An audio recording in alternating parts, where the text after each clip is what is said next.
Welcome to the Apple Insider Podcast. This is your host, Steven Robles. Today we're going to talk about the iOS 16 public beta is out. Anyone can download the beta if they would like. We're going to talk about if that's a good idea or not. MacBook Air M2 reviews are out. We're going to cover some of those. Plus, we got some Apple Watch stuff and a grab bag of other topics. This episode is brought to you by Wealthfront, ZocDoc, and Collide. You'll hear about our sponsors in a moment. And joining me for 2 weeks in a row, my friend Wes Hilliard. How's it going, Wes? Pretty good, Steven. I think William's off marathoning Ted Lasso. At least we can only hope. So I'll be here today. Highly doubt it. Despite its 20 Emmy nominations, I doubt that will convince William to watch it. I don't think. Right. But he did say he was interested in watching 5 Days at Memorial, which does look like a really good show. So that does look, yes, Apple had a new trailer for that, Apple TV Plus original, based on the true events of Hurricane Katrina, I believe. It's going to cover the story of one of the hospitals there. So it does look very good. Looks good. Looks like a horror movie. I'm terrified. I'm ready to watch it, though. Yeah, it does look scary. I just had a friend actually recently watch Severance, binged the whole first season, and loved it. So excited for that. Severance also got a bunch of Emmy nominations as well. 14 Emmys. We'll talk about that in a second because we have Apple TV stuff later in the show. William will be back for sure. He's covering some extra work he's doing this week. So fret not, William Gallagher will return. It sounded ominous, but he will. James Bond will return. Like an Avenger. Yes. They will return. A couple 5-star reviews. Want to give a shout out to Jono Charles from Australia. Wilberforce 1 from Great Britain. That's a pretty great name. Time Pilot 84 from USA, and Adrian A from the USA as well. Thank you for those 5-star reviews. And also, before we get to the M2 MacBook Air reviews, I just want everybody to know, because I've been tweeting complaining about the shipping times for the studio display, and it just keeps getting farther and farther. I have to wait longer and longer. So I put myself in line, Wes. I finally did it. And I will eventually, maybe one day, get a studio display because I've supposedly quote unquote, bought it from the Apple store, but I think shipping right now is like end of August. So I put myself in the queue, as they say in the UK. Well, you've tipped the balance, tipped the scales here, and Apple will certainly release the next generation studio display just because you ordered one. Yeah. And I had a lot of people say this, and this is going to be the new strategy I employ. If there's a product I ever hope to own that Apple releases, with all the whole supply constraints and whatever's going on with all the supply chain stuff, if you order a product on the pre-order day, as soon as you can, you'll at least know you'll get it soon-ish, in the next few weeks. Because once you wait, depending on the product, Studio Display was just one of these products where months wait now if you want to buy it now. And Apple actually has a really good return policy. The bottom line is, if you buy it and you end up not liking it or you don't want it, Apple really makes returns very simple. I've returned things in the past for whatever reason, and they don't interrogate you like some stores will. They won't say well, what's wrong with it? They don't do any of that stuff. So if there's a product that you're hoping to get, like a MacBook Air for a student in your life, maybe going off to university or high school, and you're like, I want to get them that M2 MacBook Air, but I'm going to wait. Don't wait. Just order it. And if you need to return it later, even after using it for a couple of weeks, you can return it. It's okay. Jokes aside, I don't think this next studio display is coming in the next 3 years, honestly. Absolutely. And whatever we do get, that's rumored, I've mentioned this before, that rumored high-end display with ProMotion and mini LED and all of our hopes and dreams packs inside. Even if that ships anytime in the next 2 years, it's not going to be a studio display. That's a Pro Display XDR. But anyway, $5,000 display. Yeah, and that's the thing is, with the Apple Silicon Mac Pro looming, coming at some point this fall, I imagine there will be an updated version, even if it's just a spec bump for whatever reason of the Pro Display XDR. But I am not in the market for a $6,000 monitor. Just not going to do it. So I feel pretty safe with the studio display for a few years. It's a great monitor. Even if the webcam, I turned it on today just to look at it, and my goodness, Steven, I think it's getting worse. It's just, well, I know I work in a cave, but still, my gosh, it's just noise. When it comes to webcams, I actually already have a solution. I'm testing some webcams, and I tried the Logitech Creator webcam, which is really good, great value. It's $150, but the one that's this unattainable one, because there's a wait list and all that, is the Opal C1. The Opal C1 is this quote-unquote high-end webcam. You have to join a wait list, and it's $300, but it's 4K. It has a digital aperture of f1.8, so it does pretty good in low light. it doesn't really have a natural bokeh, but it has all these settings. The reason why I'm saying all this is because I actually just got it. I got it to test, and it is really good for a webcam, and it's probably going to sit on top of the studio display whenever I get it a few years from now. So the Opal webcam is really good. If anyone is interested in getting the Opal webcam and you want to skip the wait list, DM me on Twitter because I have a couple invite codes, so you can do that if you really want to get it. My solution here is if I ever have to look pretty for somebody, like if I'm going to, for some reason, everyone at AppleInsider is in a plane crash and I'm the only one left to do an interview with CNBC or something, I'm going to hook up my iPhone using that continuity camera feature and use that. I don't think I'm going to spend more than $1 on a webcam. That's a great point. Like the Opal webcam or any other high-end webcam is really only for someone who just wants the luxury of an always connected webcam that you never have to like mess with and it just sits there. Because continuity camera, we'll talk about it in a second, is an incredible feature and everybody's been showing it off on YouTube. So we'll get to that in a second because I do want to hear your experience as you're running the betas everywhere. I do want to mention the MacBook Air M2 is now available to buy. If you go to an Apple store in person today, you might be able to get some models. July 15th is the official launch date. Pre-orders will be arriving depending on your configuration. Lots of configurations got pushed to like early August. Not even if you had waited, like it was early August, even if you ordered right at 8 a.m. last Friday Eastern, just some of the configurations aren't coming on launch day. So that's out there, but a bunch of reviews were also released yesterday. If you listen to this as the day it's released, they were released Thursday morning and all the YouTubers have reviews, The Verge, all these people got reviews. And a couple of interesting things about it. Everyone says, hardware design, it's great. It's very light, very thin. The M2 chip is really good, as you would expect. A couple negatives, or at least things to watch out for.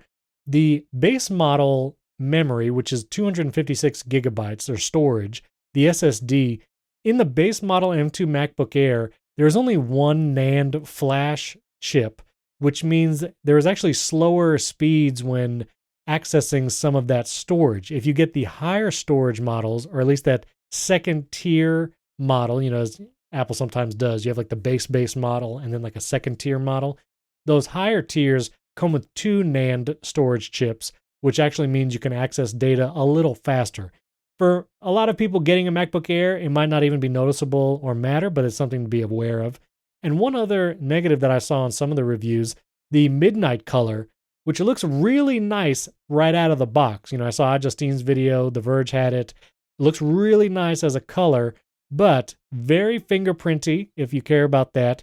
And also it seemed like the USB-C ports on the side, if you get close up to those ports, even from some of the reviewers, if they've used those ports a couple times, the midnight iodized or whatever it is that makes the blue color seems to be like slightly chipping off. Very, very slight, only right around the USB-C port hole. But I thought that was interesting, and I'm not sure the durability of those finishes. So I thought that was interesting. This thing is you're going to be inserting a port. Yeah, but what is a USB connector made out of? Like, I don't even know. Like it's a metal, but it's a metal of some kind. That's a good question. It's a metal, but yeah, it's gonna scratch that anodized paint no matter what because it's a harder material than the paint. I'm sure of that. Like anything, it's going to scratch when you make contact with it enough. I mean, that'll probably wear over time. Just don't be too aggressive with your USB ports. I don't know. It's one of those weird things where I'm not staring at the ports too much. I personally just want the color, and if it gets a little beat up, honestly, it might just look a little cooler. I don't know. I want my stuff to look like it belongs in Mad Max or something, I guess. Yeah. What do you think of the fingerprints, though? Is that going to drive you nuts? Would you have to carry around a washcloth everywhere you go? I'm not sure if I've actually had a device that fingerprinted that much recently. I mean, I feel like the glossy backed iPods, like with the mirror finish, might be the last time I had a very fingerprinty device. I know the jet black iPhone 7 had that. It was very fingerprinty, but I don't know. I don't know if it would bother me. I would have to see it in person. I think I'm gonna have to go to an Apple store and check it out. The Midnight does come with midnight colored Apple logos and a color matched MagSafe cable, and those look kind of cool. But I don't know. I'd have to see what the finger is. A quick follow up, by the way: USB connectors, typically made of a brass, a copper, and zinc alloy plated nickel, but some of them are gold plated. This is a random article, so maybe it's that. Funny, yeah. Very, very random set of metal that probably cost nothing, as little as possible. Yeah, next to nothing. Like they're giving it away for free. The fingerprint thing doesn't bother me too much. I am picky enough though that I would probably, if I'm going to a cafe or something, I want it to look nice. I'll probably wipe the top off real quick. I'm not going to sit there and scrub it or anything. Yeah. If I can see it, it bugs me. So like iPad displays, I find myself cleaning a lot because I'm touching them. But yeah, it's not really that big a deal. I had that matte black iPhone, by the way, and I remember the same complaints coming around the matte black iPhone, and I got one. And I went caseless like I usually do and had no real issues. And that was back when I was in the Navy working in industrial environments and stuff. I think by the time it was time to upgrade and turn it in, there might have been a couple of like nicks like that you could see, but nothing as catastrophic as some of these people make it out to be. This isn't, Bendgate where people are, going on YouTube and purposefully bending phones in half or anything. But I would expect some chipping, some resistance, but this kind of material too, it's probably one of those things where every device is going to be slightly different. Mm-hmm. The coating's going to be uneven, like, not visibly uneven, but chemically uneven, I guess, in a way, so that some will be more resistant than others, if you understand what I'm saying. So yeah. So some people might see more dings than others. That's why some reviewers are mentioning it, but I don't see it as like an issue or anything. I would prefer have the color than not in this case. Like sometimes when I have my 14-inch MacBook Pro, if I'm going to plug in something via Thunderbolt or USB-C, sometimes like I try to plug it in without looking at the port directly. Like I just kind of feel for it. And then if you don't get it, you kind of just like slide it up the side of the laptop till it like slots into the port. And whenever I do hear that sound of like USB-C connector running along the side of a laptop before it plugs in, I do think to myself, am I scratching my thing? But then I look, and on the silver color, or at least I think I have space gray, it doesn't seem to scratch that. I have an iPad mini and an iPhone. Both I use without a case. So I am always very aware of like when the camera bump of one is resting on the screen of the other and stuff like that. Like I always try to maneuver it in some way, but I'm thinking like, am I scratching all of my stuff? And I look and it's not. So it requires some force for you to do damage to a lot of these things, but it is something to keep in mind, I guess, especially with colored aluminum. I mean, an iMac, for example, being... Maybe this is why Apple didn't go full color, is because like the iMac is sitting on a desk. You're not rubbing things against it. You're not putting it in a bag usually. So it's not going to have the same issues. Whereas a MacBook, they probably tested red, purple, yellow MacBooks, and they got probably destroyed. Every material is going to be different. Every color that they have to anodize, that chemical process that colors it is going to be slightly different for each color. So some colors are going to do better than others. And that's probably why they chose midnight ultimately, is because not only does it look good, but it actually maintains the finish and isn't as breakable versus, why didn't they do a darker space gray, space black type device or something? Well, I would assume black would just be absolutely destroyed. I'm going to do some ASMR real quick. This is the sound I'm talking about. I have my MacBook Pro here in hand. And if you have something and you kind of rub it, everybody hear that sound? I barely heard it. Yeah, I know, it was very quiet. I'll see if I can bump it up in post. Anyway, but that's the sound of a port against the side of a MacBook. For whatever reason, and I know this is random, whenever we talk about these kinds of things, I always recall in the Sherlock Holmes film where he comments on the fact that the guy is a drunk because he has scratches on his watch because he misses the wind-up port when he tries to wind it before bed. And so we're all... So we're all a bunch of drunks trying to plug in our USB ports. Yeah. That's funny. That's a good one. Also linked to an interview, Evans Hankey, the company's vice president of industrial design at Apple, did an interview with GQ, talked about the MacBook Air design, said that the basalt hue, which is the midnight color, is much loved by Apple's internal design team. But I also thought it was interesting when creating the MacBook Air M2 that they needed to calculate, what will fit and how big parts are. And so apparently they made a spreadsheet that included every single part and its intended size in developing the M2 MacBook Air design. I thought that was interesting. I'm curious if they use numbers for that spreadsheet. And I would be very curious if that's like floating around the Apple circle somewhere. So I thought that was funny. It'd be funny if like someone walked in and saw Google spreadsheet and like they're like, get that out of here. or worse, Microsoft Excel. No, I don't know which would be worse now. Probably an Excel sheet. I thought was interesting is they used that spreadsheet though as a tool to determine how balanced the entire notebook was as they decided which part goes where, which was interesting. Like, I don't know, you see this logic board anyway, and it's razor thin and it has all these little chips on it. So you have to think like it can't weigh that much, but most of the weight's from the battery anyway. I don't see it. Right. Just put a little bit more battery on this side and you're done, right? Mm. Like, I don't know. This thing seems complicated. Yeah, but I will say, I mean, overall performance wise, if you get an M2 MacBook Air, you're going to be happy with the performance. Maybe try to get that second tier if you're getting one. I always try to tell people get at least 1 terabyte SSD storage, especially if this computer is going to be something you use for a few years.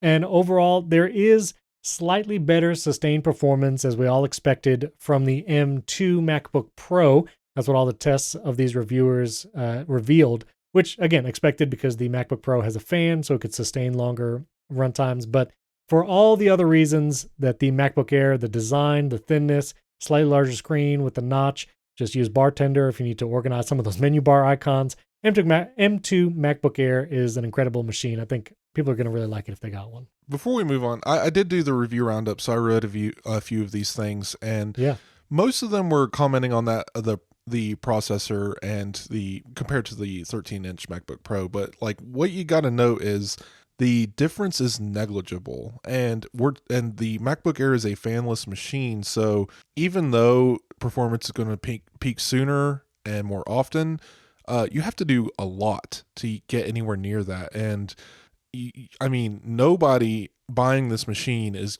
going to find a way. Like it's always funny to me. It's like, oh, but it peaks faster or it hits this temperature. Right. Yes, in Geekbench, like nobody is buying a MacBook Air to like solely to run Geekbench 24 hours a day. Right. That's not what's happening. So, and the real world tests have been variant at best. Like I was listening to the recent ATP episode, and they were talking about the 8K video export or whatever that sent the temperature way high. And it's like, first of all, if you have an 8K camera capable of recording in ProRes, you've already spent like 4 times as much money as this MacBook Air. Buy a MacBook Pro. Yeah. So it just seems so unrealistic. Like when people try to go after these weird gotchas, that's what it feels like to me as a gotcha. Right, like, hoo-hoo, Apple, you didn't quite do as good as you thought.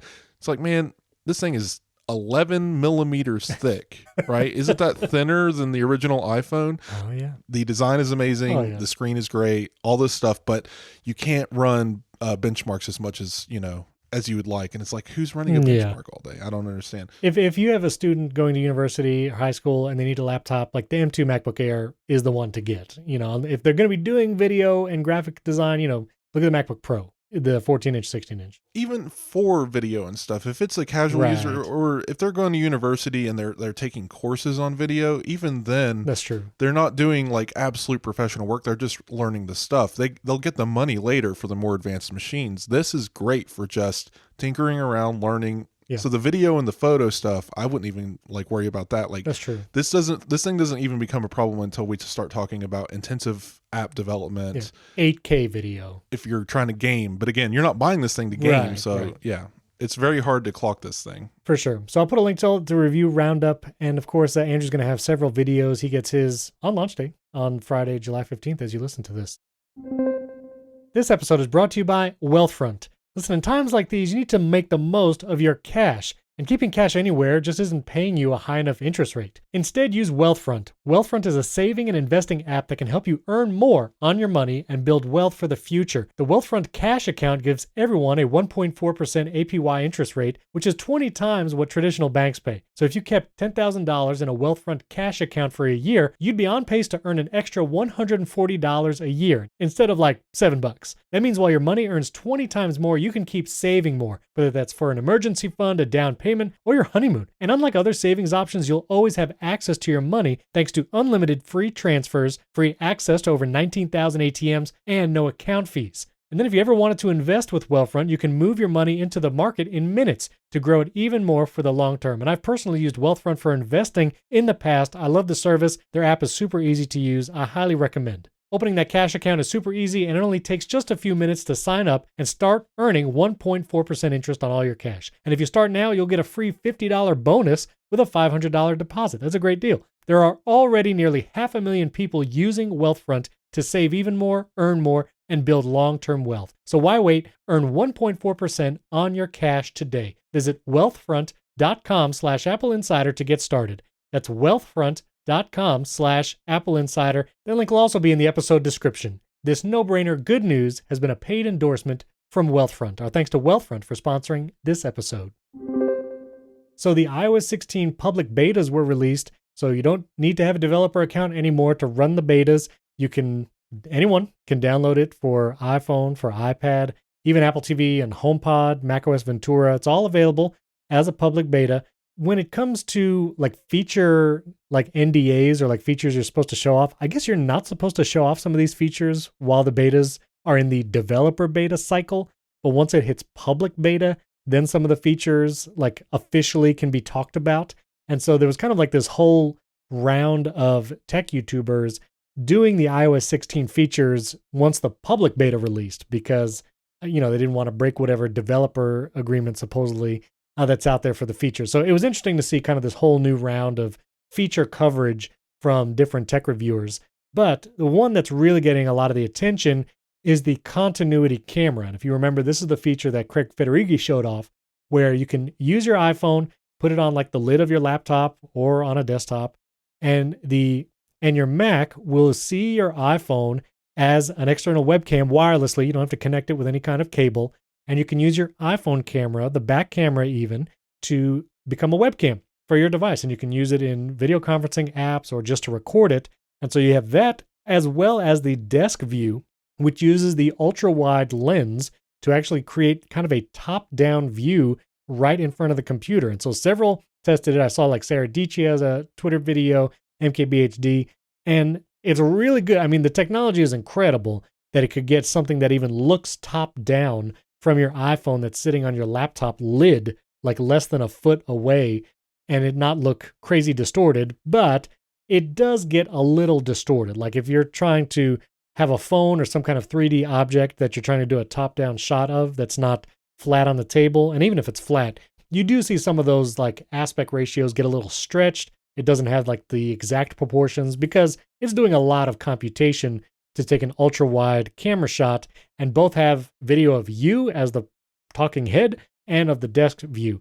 Now, you're running the betas everywhere, and your computer actually tried to use your iPhone as a continuity camera as we started the call. Have you had any experience with it? Well, I did the initial hands-on, which, if you remember, that was chest mode or shirt mode. Right, that's right. I sit at a desk where I'm about, the standard 4 feet away from a monitor, and with the iPhone mounted behind the MacBook in a way so that it's above where the webcam is, you have to be significant distance away. So if you look at these videos where people are actually testing it, they're on a wide office table with the MacBook on one side of the table pointed at the desk, and that works. It works great. It's just funny because I feel like a lot more people are at a standard desk setup rather than sitting at a like cafeteria sized table. So it is a cool feature. I do like how it works, but you have to be in a very specific situation to actually use it. But yeah, it did pop up and offer to use my iPhone camera and microphone using the continuity feature before we started the call. So I thought that was interesting. Yeah, but when it comes to like if you have a studio display or you're just looking for a high-end webcam, if you have an iPhone and you're okay having the iPhone being used during your video calls, this is probably going to be the highest quality webcam you can get. I mean, I have... For free. You already have an iPhone. You already have an iPhone. Even if it's like an iPhone 11 or 12, I have the Opal C1 webcam. I've been testing it for the past few days. And I will say it still does not beat the iPhone quality camera, just straight out of the box. The Opal, I've had to adjust a lot of settings, especially white balance. Sometimes focus gets off and I kind of have to manual focus it or turn the auto off and on.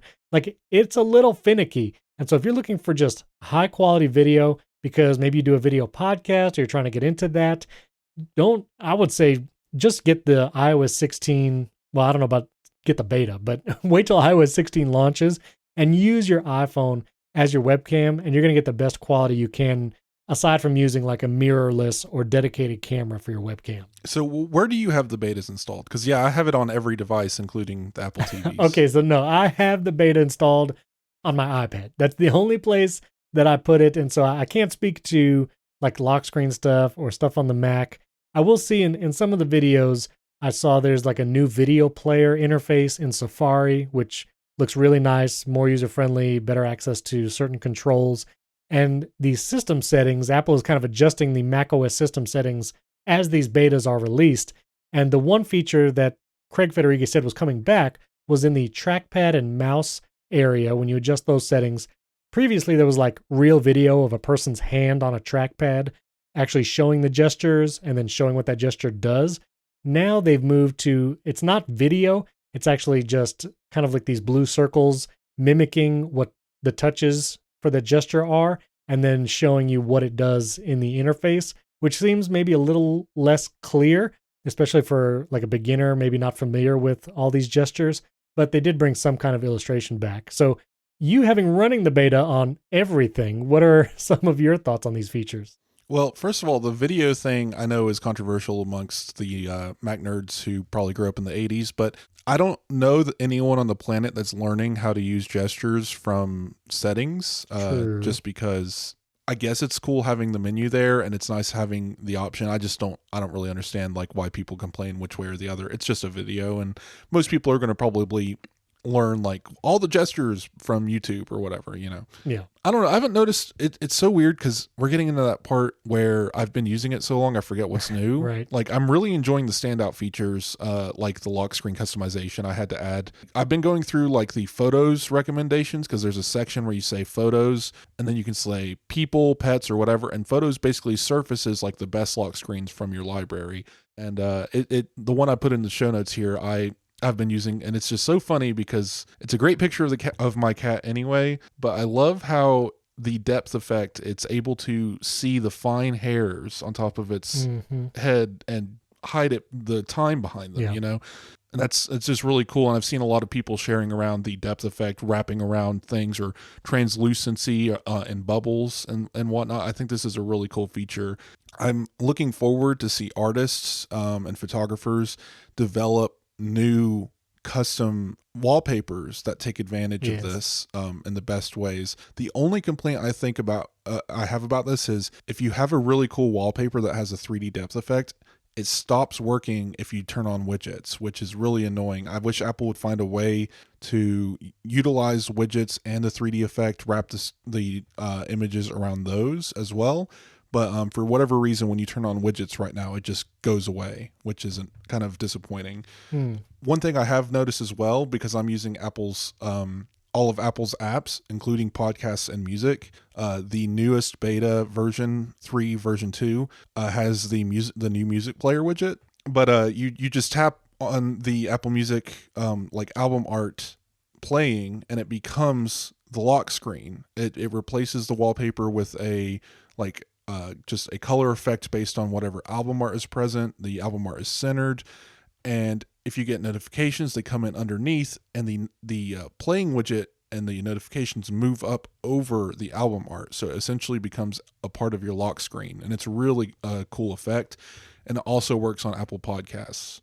I wonder if this is going to be, if this is part of the now playing widget. I'll have to test it, but I think it's specific to Apple apps. So I don't think I could go into YouTube and make this happen. Right. Now, one of the things I think the Apple Podcasts app, there's like a new lock screen. When you play a podcast in Apple Podcasts, it shows kind of like larger chapter art and stuff. Have you seen that? Well, it's the same idea. Like I said, it's whatever art is being shown for that podcast becomes the lock screen. Like I described for Apple Music, it's the same thing. I just started playing an episode of the Apple Insider podcast on my iPad because I want to see same old now playing widget on the iPad. It doesn't get the cool thing. Yeah, iPad's weird. I think these notifications and stuff will be coming to iPad, but it's definitely not in the beta. Yeah, it's weird. Oh, speaking of naming, I had a funny tweet I just want to recall. Apple now has like Center Stage and Stage Manager with iOS 16. I think next will be Stage Hand for Apple VR and Stage Coach for Apple Car. There you go. That was a live dramatic reading of my tweet. Stage Coach, my goodness. Stage Coach, that was fun. This episode is brought to you by Collide. If you're a business and you're considering a third-party audit like SOC2, you should be prepared to answer tough questions about endpoint security. Auditors want to know that you have a system in place to monitor and maintain compliance across your fleet of devices, which means showing that your employees are using things like disk encryption, screen lock, and password managers. And if you're not sure how you go about proving all of that, then you need Collide. Collide is an endpoint security tool for Mac, Windows, and Linux devices that does things mobile device managers can't and gives you the visibility you need to meet your third-party and internal compliance goals. Best of all, Collide doesn't resort to surveilling employees or locking down devices. That's so frustrating for employees who feel like they can't use the devices that they've been given. Instead, Collide works with end users to resolve issues and relies on their cooperation and informed consent. You can meet your security goals and pass your audit without compromising on privacy. Visit collide.com/AppleInsider to find out how. And when you follow that link, you actually get a free goodie bag just for activating a free trial. Free trial, free goodie bag, you can't lose. That's KOLIDE.com/AppleInsider. Collide.com/AppleInsider. That link is also in the episode description. Our thanks to Collide for sponsoring this episode. One cool feature I forgot about until I saw the public betas going out there. When you have iOS 16 on your iPhone and watchOS 9, you can do this in the betas now too. You can actually interact with your Apple Watch from your iPhone screen. This is an accessibility feature that you can enable, but really cool. I mean, you can even spin the dial of the Apple Watch or mimic a digital crown spinning by touching the dial on your iPhone screen. But I thought this was cool too, because especially for instructional type things, I've had to film the Apple Watch screen a number of times. Like I did the Apple Watch Series 7 review and other little tutorial style videos. And it's actually kind of awkward to film the Apple Watch screen when it's on your wrist. Like you kind of have to really contort your wrist and you don't get a great view of the screen a lot of times. And then to take the Apple Watch off your wrist and film it, it usually looks better on camera. You can adjust for glare better, but then it constantly locks because it's not on your wrist. Like you can put your fingers behind it to kind of mimic that it's on your wrist and, maybe it'll prevent it from locking, but it can be a pain.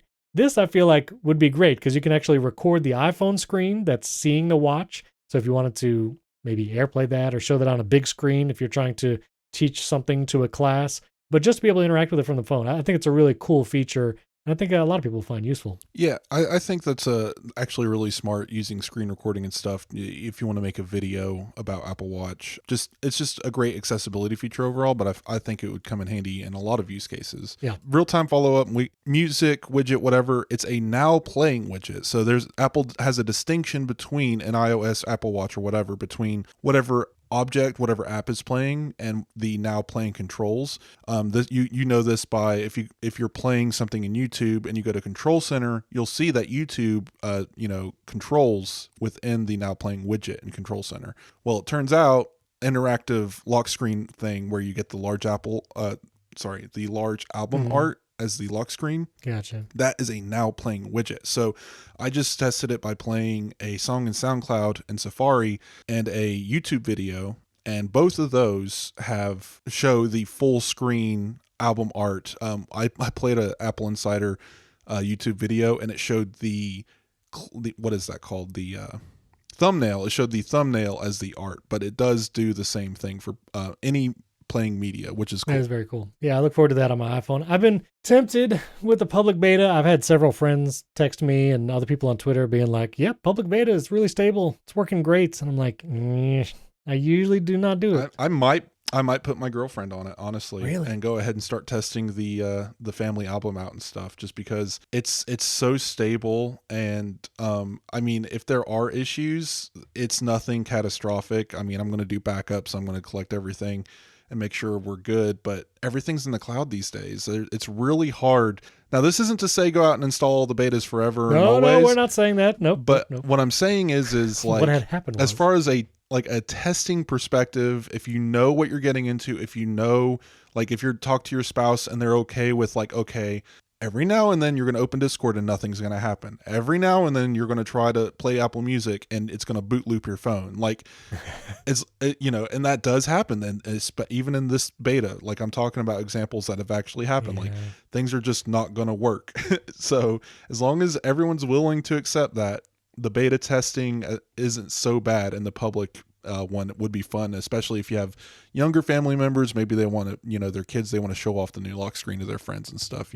It's not the end of the world. There's a reason why Apple makes it public, but it isn't to say we're not endorsing you to go out and blow up your phone either. Man. Now, honestly, the one feature I really want now is focus filters. because you can turn off certain email accounts depending on focus filter. I've set up a focus filter on my iPad where once it hits the weekend, like I don't see any emails from any work accounts, only my personal emails. And I could not check email at all, but there are times when I order something from Amazon or I've gotten like food delivery and those receipts come to my email. And so if it's something that's kind of in real time or you're expecting something, you want to look at those receipts. Maybe you have to show something. You bought tickets to something like a movie and you need to go to the email to get the confirmation number to pick up the tickets. I still need access to my email. And I love that when I open the email app on my iPad on the weekend, I never have to worry about seeing any work-related stuff. It's just my personal email. But the real place I need that is my phone, because that's the device I have to check in those moments, whether it's, Chipotle or movies or whatever. And man, I would just love focus filters because sometimes you open that email app and a work email snuck in there. And I would just love to just be able to turn it off, not see any of that. Also for text messages, which is pretty cool. Only the certain people, you only see the conversations of people in that focus filter in your messages list when you text somebody. So I'm tempted. We'll see. You do have to have some self-control because, and I wish there was a way to turn this off just for the sake of having it, but if you have focus filters on in messages and mail, like you mentioned, there is an option at the top of the screen, always visible, that says turn off the filter. And I find myself a lot of times being like, is there another message I need to see? And like tap it real quick, see there's nothing, and tap it back on again. See, I can fight that urge. It's really just the muscle memory of swiping down to engage Spotlight. And because I open the mail app so much on my phone, it's always in the suggestions. Like 9 times out of 10, the mail app is just there. Right. And my muscle memory, my reaction is just to open it. Even if I really don't want to open mail, like so many times, I have to fight that urge. But if the focus filter is there, it's enough where I won't see it and I can swipe back home and pull the parachute and I don't have to see any of the messages there. So that's the feature I'm really looking forward to. And I don't know, I'm tempted to do it on my phone. We'll see. Let me know, listeners, if you're running the public beta iOS 16 on your phone, let me know if anything crashes. I will say like iPhone, sure. Mac, go for it. Mac, you can do all kinds of stuff to like virtual machines and whatnot. I have a tip on here for a virtual machine tool that's actually really interesting, made by, I think, Gamera Rambo that we talk about a lot. Yeah. He made a virtual machine tool that basically lets you just pull a beta onto your Mac. Really simple. So Mac, go for it. iPhone, yeah, sure. iPad, not really worth it. There's not a lot going on there unless you have an iPad that handles Stage Manager, then sure, if you really want to test that out. Just again, Stage Manager is not, mission ready. No. It's still kind of falling apart. A lot of the apps are still just not working. So that's something you can hold off on. That feature is such a system critical feature. It is a little too buggy for going on a device that you're going to use every day. But like versus like the iPhone or an iPad mini, the feature sets are outside of anything critical. So even if something's buggy, it's probably not going to affect something that you're doing on a daily basis. Apple Watch, those are scary betas. So I probably wouldn't, unless you're running an Apple Watch daily and you're putting a beta on your iPhone, you'll run into some weird syncing issues. So you might as well beta the watch. Just understand that it does come with even more risk. And Apple TV, why even bother? Don't even. But I did want to ask you, Stephen, are you going to put the public beta on your HomePod minis? What feature would I care to have on there from HomePod or whatever OS runs on the HomePod? tvOS. Nobody knows. Nobody knows. But Apple, for the first time ever, made it possible for anyone to install a beta on their HomePod mini. The large HomePod is excluded. There is a beta program for the HomePods called through the Appleseed program in the developer process. I don't even have access to that. I'm not in the Appleseed program. You have to be invited. So this is actually the first time that anyone can get access to a beta, but Apple did not provide any detailed release notes. What's there? Yeah, they're just like, it's a beta. Put it on there. Go nuts. I'm okay. Yeah, I'm good. I'm going to leave my HomePods alone. They take a while to respond anyway. All right, some rumor roundup. Ming-Chi Kuo's been out here tweeting some stuff, posting things. Looks like the iPhone might get that periscope style camera come iPhone 15, which would be next year. So you're talking 2023. So might be looking at that. There were some rumors about iPad possibly going OLED screen in 2024. So just long rumors out here. But I did want to mention Mark Gurman in his newsletter every week. And this week he was talking about the Apple Watch. specifically saying that the extreme model that I think we talked about it last week, but whatever that rugged version is that's geared towards athletes, supposedly very durable, he's saying it might be called Apple Watch Pro and that Apple will sunset the Apple Watch Edition branding, which I think that would make sense. I don't know if anyone like normally understood that Apple Watch Edition meant like nicest and best if they weren't kind of already in the tech and Apple world. So Apple Watch Pro, I think that name would differentiate that higher end. Gurman's saying it would sport a larger battery, bigger screen, S8 chip, and start at like $900, which makes sense. I mean, the Edition watches started, I think, around $600 or $700 just for stainless steel. Titanium's going up towards that $900. I also don't know about Pro. I don't know if I like the term Apple Watch Pro, and I don't know if Apple would call it that. What do you think? Do you think Apple would go Pro on the watch? I mean, the word pro has lost all meaning at this point. Apple just calls anything that costs slightly more than the bottom pro. And sometimes it does come with pro features, or there is like the MacBook Pro definitely is a pro device where at least if you're looking at the $2,000 one. And then the iPhone Pro, it's harder to argue, but yes, the video capabilities, ProRes, ProRAW, all that stuff. ProMotion, it does actually feed into the pro naming. Watch though, like what makes a watch pro? And that ruggedized stuff, we have to talk about athletics. Like this is a health device. Like if the three features of an Apple Watch are social, like notification management, health tracking, and athletic tracking, you're not going to make a pro social feature. What's pro health? Like that would be the glucose monitoring, right? Yeah. That would be such a weird name. So pro athlete is where we're at, right? So pro athlete makes sense, but it's weird. And Steven, I have to ask you, does this open up the naming for an Apple Watch Studio? Apple Watch Pro Max. The Apple Watch Studio with Apple Pencil support. Oh my word. No. This is crazy talk. No, I just feel like pro to an Apple Watch, I still think Apple sees the Apple Watch as a fashion device, even though it has, increased features and better materials in some models like the titanium. But I really do feel like you're saying Pro, I don't know if it fits the Apple Watch. You were going through some of the products where Pro actually means something. And I think the biggest controversy when it comes to the Pro naming convention is the iPad, because now that the iPad Air has an M1 chip and all that, what is the Pro? The Pro is ProMotion, basically, but there's such a difference between Thunderbolt. Oh, and Thunderbolt, sure. And between the 12.9-inch iPad Pro and the 11-inch, you have the XDR mini LED screen on the larger model. And so that's one of those, like, if you look at just the 11-inch iPad Pro and the iPad Air, both running M1, you're really looking at the ProMotion difference and then Thunderbolt. And you can get more RAM, I guess, if you get the terabyte or 2 terabyte storage versions. But that seems like a more nebulous Pro naming convention. For Apple Watch, if the Pro is just the material it's made out of, I feel like there would be better names for that. So Apple has not called it Pro yet. This is just Gurman saying this is what he thinks it might be called. And when it comes to like marketing terminology, that's always something Apple can change or adjust closer to the launch of a device. Whereas the actual hardware, when people say like, oh, Apple just changed the hardware design 2 weeks before the event, like that doesn't happen. But when it comes to marketing terminology and naming, that could change closer to the device launch. So we'll have to see. Speaking of Mark Gurman and the Apple Watch, just this whole thing of a flat-sided Apple Watch. If you've kept up with this at all, I don't know if you guys care, but I just find it kind of funny because I have to watch all the rumor people just in case. You never know when they're going to say something. Right. And right now, John Prosser is like challenging Mark Gurman.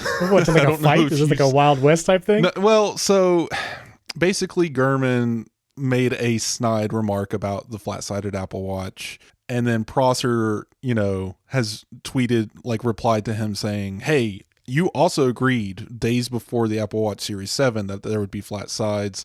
And now he's offering Mark Gurman $1,000 to come onto his podcast to talk to him about it.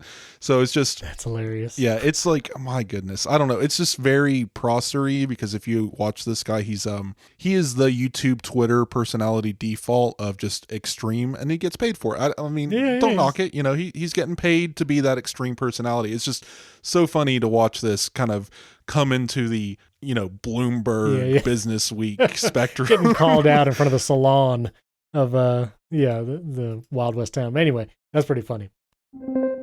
This episode is brought to you by ZocDoc.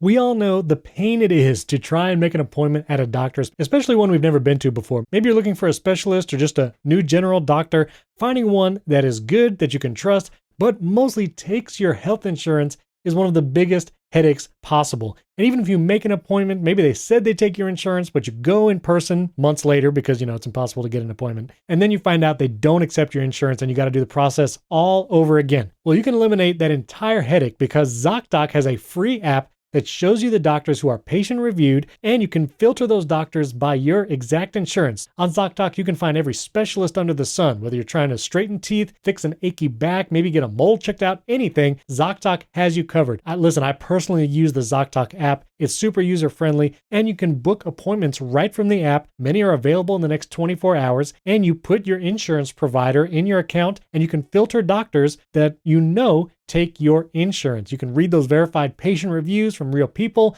who have made real appointments, so you can be confident when you walk into that doctor's office. So you can go to ZocDoc.com, find the doctor that's right for you, book an appointment. You can do in-person or remote appointments, whatever works for your schedule. Every month, millions of people use ZocDoc. I'm one of them. I use it all the time. It's my go-to whenever I need to find and book a quality doctor. So go to ZocDoc.com/AppleInsider. You download the ZocDoc app for free and start your search for a top-rated doctor today. Many are available within 24 hours. That's ZocDoc.com/AppleInsider, ZocDoc.com/AppleInsider. Our thanks to ZocDoc for sponsoring this episode. Oh, new emojis will be coming soon. I imagine we'll see these in a soon iOS, but Emojipedia, it's a website that catalogs all of the different emojis, especially new ones that will be coming. The annual release is not due till September, but there's been 31 proposed new emoji. It was revealed on World Emoji Day, which is July 17th. But some interesting new emojis. There's like a hand emoji that's like stop. It's a high five. I imagine I wonder if that's because there's been maybe it's high five. Yeah, the prayer hands. Yeah. And it was always an ongoing debate. Is it prayer hands or a high five? So this is an official high five emoji. Kind of a shaking head surprise emoji. I can imagine myself using that. And of course, emoji is the number one way to make people want to update their iOS because they want new emoji. Is there any of the recent new emoji? Are you using the troll emoji a lot, Steven? No, I do use the face disappearing into the clouds or the outline of a face as though you're Bart Simpson going back into the hedge gif. So yeah. Right. I've seen a lot of people use the melting face. I feel like that's very I do popular. like the melting face. I've used that a couple times. We had a router roundup on AppleInsider.com. I thought I would just mention it because I overheard a lady. I talked about this on HomeKit Insider, but there was a lady at the barbershop I was at the other day, and she was talking kind of just to the room because she was trying to get an Amazon Ring doorbell camera. Yes, I tried to convince her to go with a HomeKit option. Didn't work. But anyway, she was talking about this, and apparently when you go to buy an Amazon Ring doorbell, they tell you need a 2.4 gigahertz wireless network, which when you specify it like that, people immediately doubt that they have it. And so she was kind of asking the barbershop, hey, what is 2.4 gigahertz, and do I need to buy a new router? And so I tried to explain best I could, but it made me think, maybe not for you listeners specifically, but maybe you have friends and family asking about what wireless router they should get. I feel like 90% of people just use the one that comes with their internet service provider, which, so you could always reject that, usually save about $10 a month on your internet plan because there's a $10 charge for using their equipment, and just use your own. I used my own cable modem and wireless router when I had cable internet. And now with fiber, they do have this fiber to Ethernet converter that you do kind of have to use. But anyway, I use my own wireless router, of course. I might have mentioned it before, but I did the Ubiquiti Unify Wi-Fi network because I could do power over Ethernet and did the whole thing and love the system. And so our roundup talked about a couple ones. If you're looking for a HomeKit enabled router, there's only a few. The Eero does have it, which the article mentions Eero. And if you're recommending a wireless router for friends or family, yes, Eero is owned by Amazon, so you can decide how you feel about that. But Eero is one of the most dead simple setup Wi-Fi routers. The mesh network is very easy to set up. So a lot of times I do recommend Eero for kind of someone who's not techie but wants a good mesh network. The Linksys Velop, at least the AX4200 tri-band mesh Wi-Fi system, it's Wi-Fi 6, if you want really good Wi-Fi and HomeKit built into a router that's not Eero, that Linksys Velop is a great option. I had the Linksys Velop AX5300, which never got HomeKit, but not bitter there at all. Yeah, I'm still very sad about that. And sitting here staring at my. Oh, because you got that one too, right? You got the same. I have the one thing they never made HomeKit, and it's making me want to jump ship to a different thing, but I don't want to spend $700 on routers. No. And that's, some of those Linksys Velops do get very expensive. The Ubiquity Unify doesn't have HomeKit either, but there was a lot of other features I wanted that can get. I mean, it's not something I'm dying for, but it was a feature promised a while back, and it's something that would be interesting to have, and I have a feeling that with Matter and everything else, it's eventually going to become more important, and I'm going to have to either keep what I got and just not have it, but if we ever see any feature that says HomeKit network dependent, I'm going to jump ship immediately and go buy a new router system. And I'm just like, Linksys, what are you doing over there? Like, did only 8 people buy this router? I just don't understand why it just still hasn't got the support yet. It's wild to me. One other option that we mentioned, and I've had one of these in the past, is the Netgear Nighthawk. They do have a Wi-Fi 6 router. The AX12 is the model in there. And just if you want something, the most aggressive routers you can buy. They're very angry looking, the Netgear Nighthawks. But if you want something that looks impressive or scary, go with the Netgear Nighthawk, and that's a thing. I had some issues with my internet for a while, staying connected, and I'm still pretty sure it's just Spectrum. But I had a Spectrum guy over here installing something at my mom's. Was talking to him about it. It's like, do you have any recommendations? And I told him, I was like, I don't want your stuff. I don't care for your stuff. Because he basically just told me, go get a modem from Spectrum. I'm like, no, I'm going to go buy one. What do you think? Yeah. What's up? And I said, I have a surfboard. He says, oh, check and see what version you have. Turns out I had DOCSIS 3.0, which is something that's been out for years. And they're all moving to DOCSIS 3.1, which don't have any idea what that means. That point one makes a big difference, though. Apparently, well, it's years between these point numbers. So apparently it's important that they're all the new networks are phasing out 3.0 and they're moving to 3.1. So I was like, okay, cool. How often do you upgrade a modem? I went and bought a new modem. It's literally been 5 years since I bought one, installed it, and haven't really had any connectivity issues since.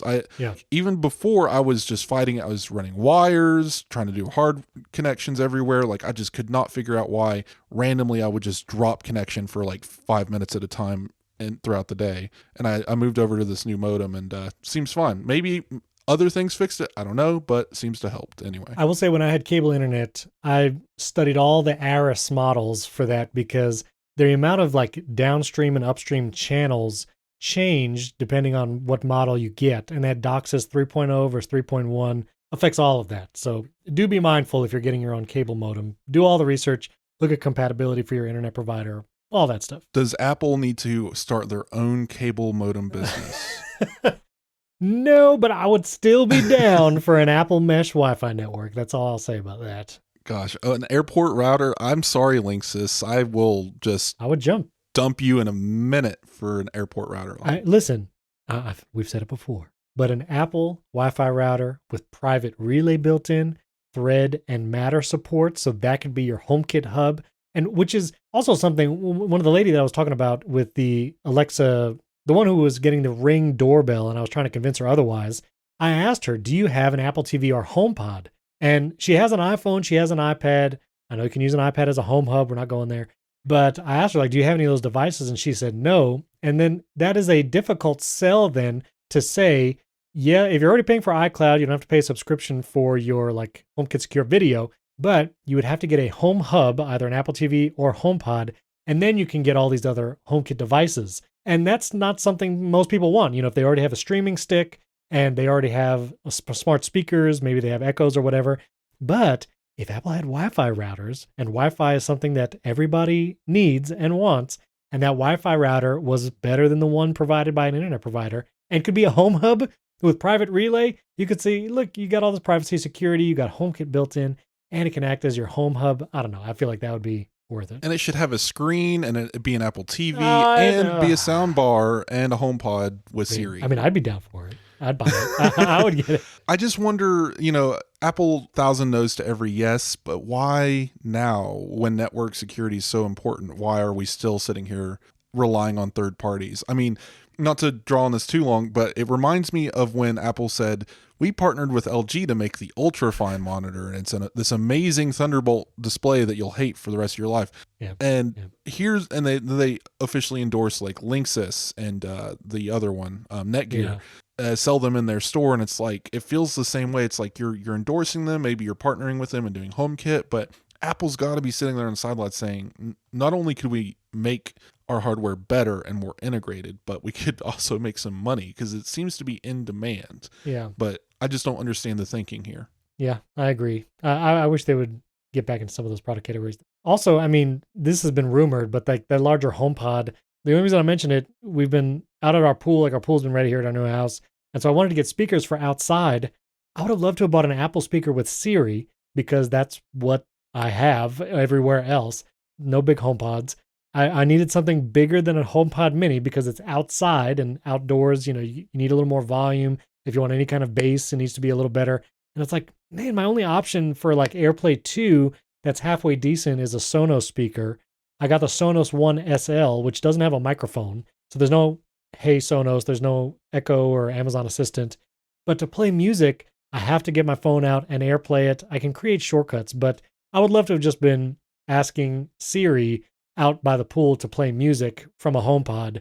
But I needed a bigger one. So I don't know, maybe this fall. I have a little bit of hope because of Matter that Apple, and there has been hints for the last like 5 years, but there has been hints of Apple investigating making their own light bulbs and making their own certain like little just bespoke Apple HomeKit equipment. And it seems that they're interested in it. They're at least looking into it.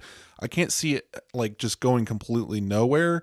Obviously, they need to be able to make some kind of money, and they need to know that there's a market for it. But it just seems increasingly more necessary as we go forward. And I think it could happen. I mean, if they're going into a car, if they're literally building a vehicle that they're going to sell, why not a router and a light bulb? You know what I mean? Yeah. Like, it seems like anything's on the table at this point.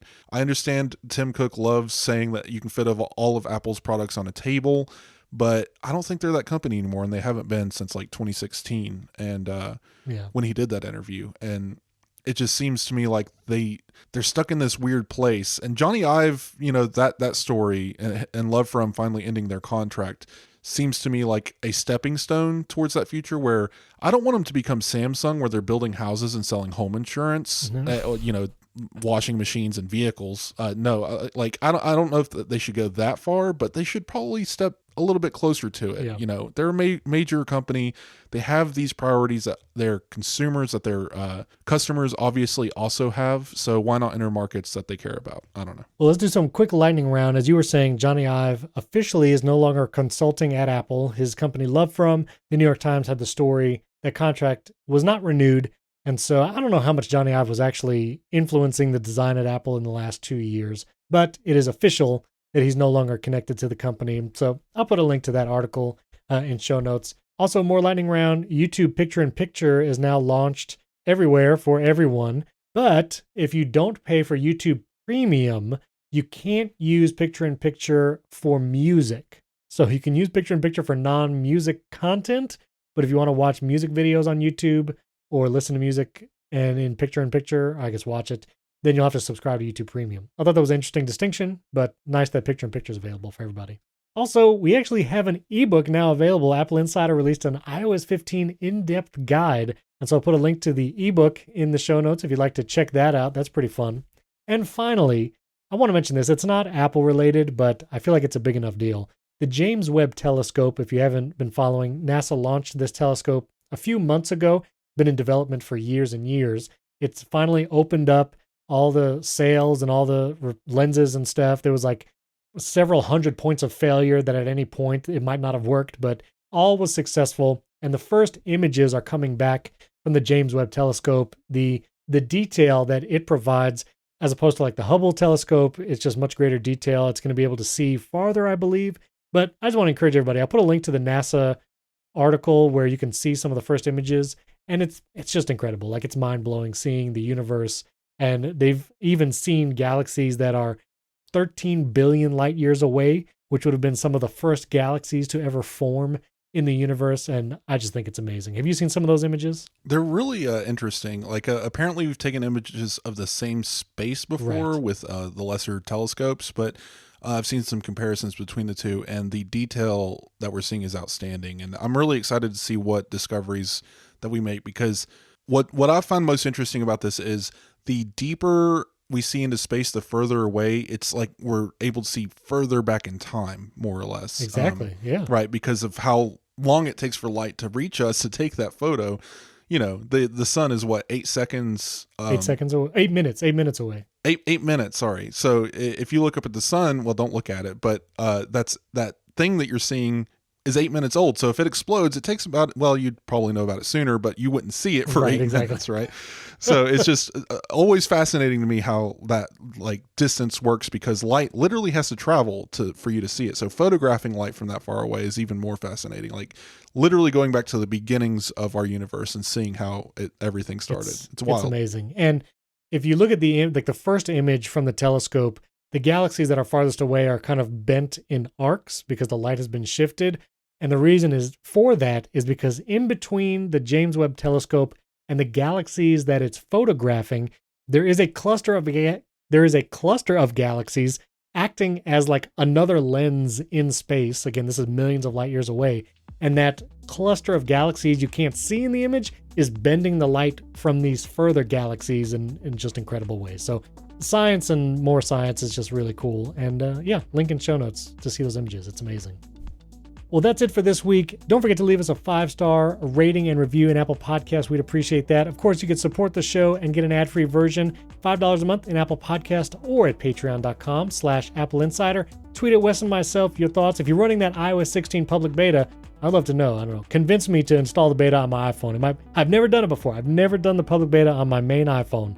This year might be it. I'm not sure. And don't forget to check out HomeKit Insider on Monday. Andrew and I got a fun show for you there. Thanks for tuning in. We'll catch you next time.